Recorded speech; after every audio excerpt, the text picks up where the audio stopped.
प्यारे बच्चों, आज के इस कक्षा में हम पवन दूतिका के 19वें, 20वें, 21वें और 22वें पद्यांश की व्याख्या को देखेंगे। पूर्व के पद्यांश की व्याख्या करते समय मैंने बताया था कि राधिका को यह ज्ञात है भली बात कि जो पवन दूतिका है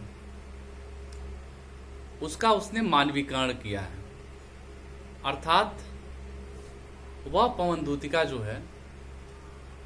उसके मुख नहीं है और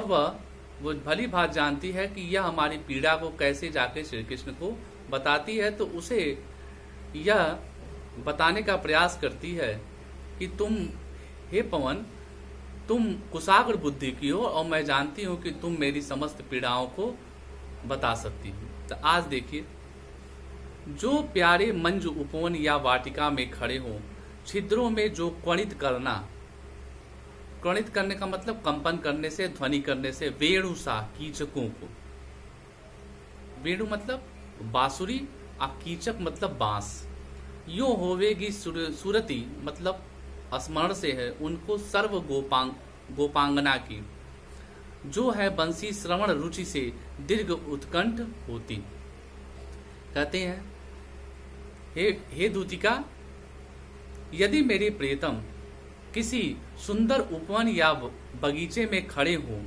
और उस बगीचे का कोई तुम्हें बांस दिखाई दे, तो उस बांस के छिद्रों में इस प्रकार प्रवेश करते हुए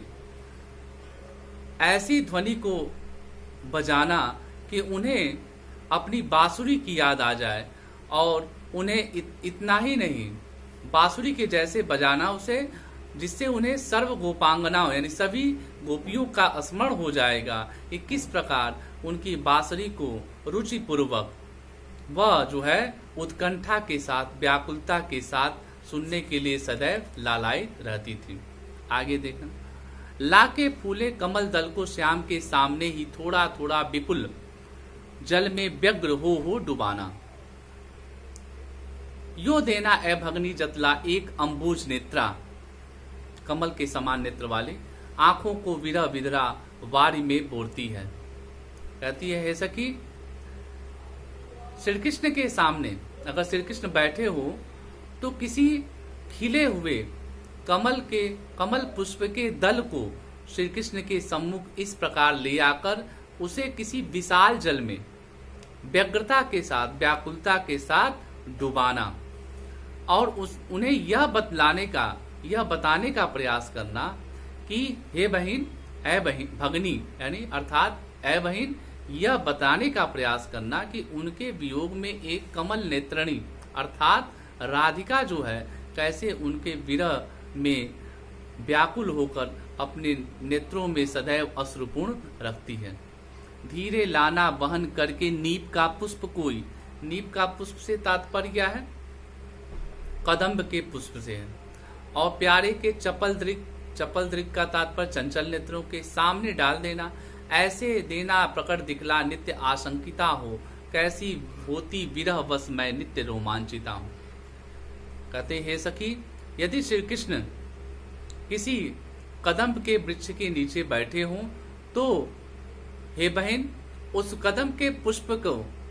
श्री कृष्ण के चंचल नेत्रों के सामने इस प्रकार ले आके डाल देना, और उन्हें यह दिखाने का प्रयास करना कि जिस प्रकार यह कदम्ब का जो पुष्प है, वह कदम्ब का जो पुष्प है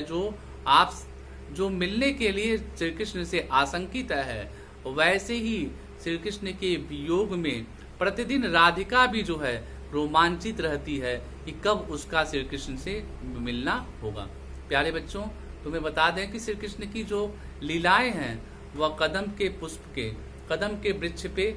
उनका बांसुरी वादन और इस तरह के जो दृश्य हैं ब्रज लीला का, वो देखने को मिलता है। बैठे नीचे जिस विटप तात्पर्य है वृक्ष से विटप जो है पर्यावाची है वृक्ष का, के श्याम होवे उसी का कोई पत्ता निकट उनके नेत्र के ले हिलाना, यो प्यारे को विदित करना तात्पर्य ज्ञात करना, बताने का, चातुरी से दिखाना। मेरे चिंता विदित चित्त का क्लांत हो कांप जाना। क्लांत का मतलब थकावट से। कहती हे सखी, यदि श्री कृष्ण किसी वृक्ष के नीचे बैठे हों तो हे सखी उसी वृक्ष का कोई पत्ता श्री कृष्ण के नेत्र के सामने लाकर अपनी चातुरी क्रिया से उन्हें याद दिलाने का, उन्हें स्मरण दिखाने का, कराने का प्रयास करना कि जिस प्रकार यह जो वृक्ष का पत्ता जो है आपसे अलग होने के बाद सदैव आपसे मिलने के लिए आपके वियोग में सदैव चिंतित होता है उससे अलग होके, वैसे ही जो है उस पत्ते के समान यह राधिका जो है सदैव जो है उसके चित्त को चिंता ने विजित कर लिया है, जिसके कारण उसका थका हुआ जो हृदय है वह सदैव जो है सहमा सहमा सा रहता है कि लगता है कि श्री कृष्ण से मुलाकात नहीं हो पाएगी। इस प्रकार आप इस व्याख्या को देखिएगा। अब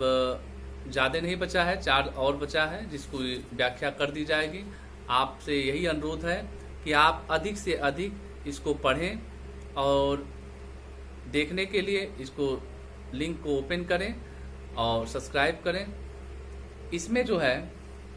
मैंने बताया था कि श्री कृष्ण की चूंकि ब्रज लीला का वर्णन है तो काव्यगत सौंदर्य में आपको जो है एक तो जो है ब्रज भाषा का है, ब्रज भाषा का भी है, बोली जो है खड़ी बोली का भी प्रयोग किया है